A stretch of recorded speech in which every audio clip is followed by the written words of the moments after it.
Bateria Power reached out to me and said, would I like to review one of their SunRock 20 amp MPPT charge controllers. Great timing. I said yeah, and here it is.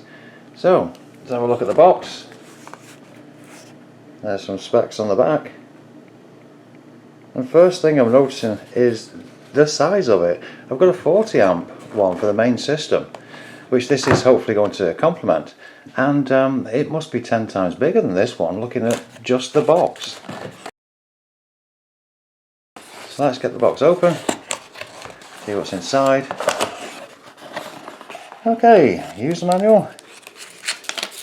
Alright, comprehensive information here. Other side. Here's the main unit, and yeah, sure enough. Wow, that is small. And of course these are much better than the PWM types because they track the solar much better. Maximum power point tracking. Okay.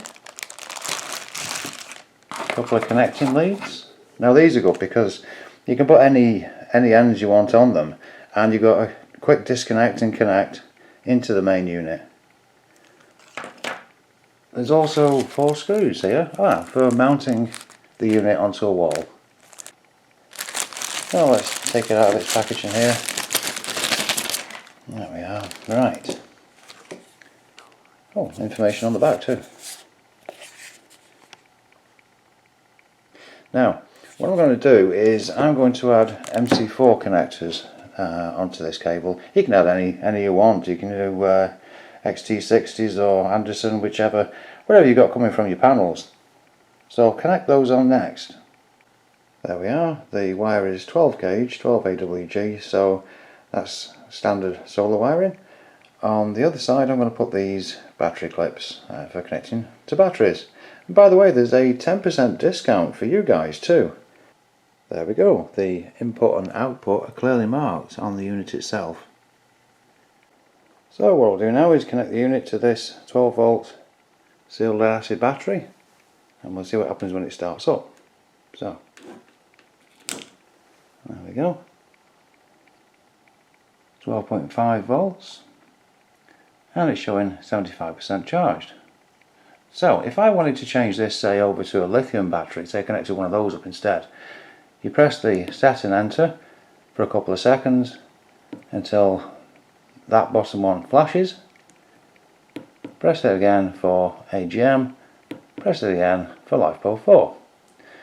But in this case we want to have it on the gel, so press it again for a couple of seconds, keep it pressed, and there we are, we're set. Now on the screen itself, we just quickly press, we'll find out that the controller is at 16 degrees Celsius or 60 Fahrenheit. There's no errors, and there we are, back to the start. So next thing, connect a panel. Okay, I've connected up, plus to plus, minus to minus, and let's see, we've got 3.8 amps coming in, and it's gone a bit breezy at the moment.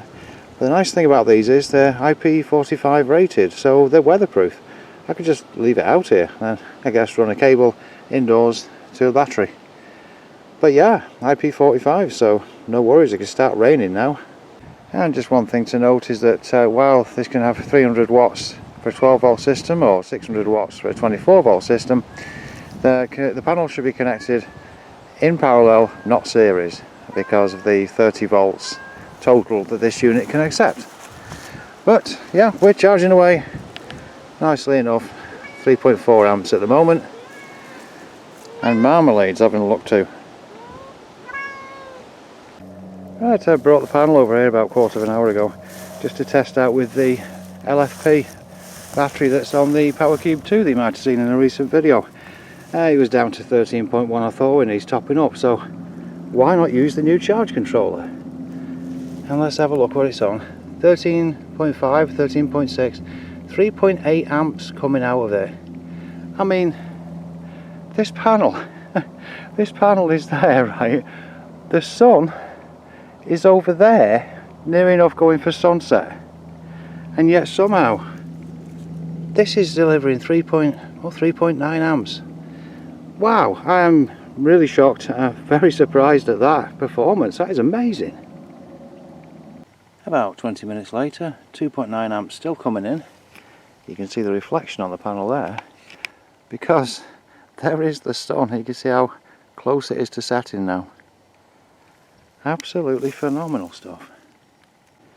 And by the way, this is a 6 ampere hour lithium iron phosphate battery, LFP, and I did change over the charge controller to this setting. Oh, I'll do this while I'm here. There we go. In summary, the SunRock 20 amp is an excellent inline charge controller. It's built well, very sturdy, it's easy to connect and does what it says it does. The 100% MPPT efficiency is exactly what's needed for the short sun hours of winter weather, and I've been delighted to review something that will be in use every day here. Thanks very much for watching.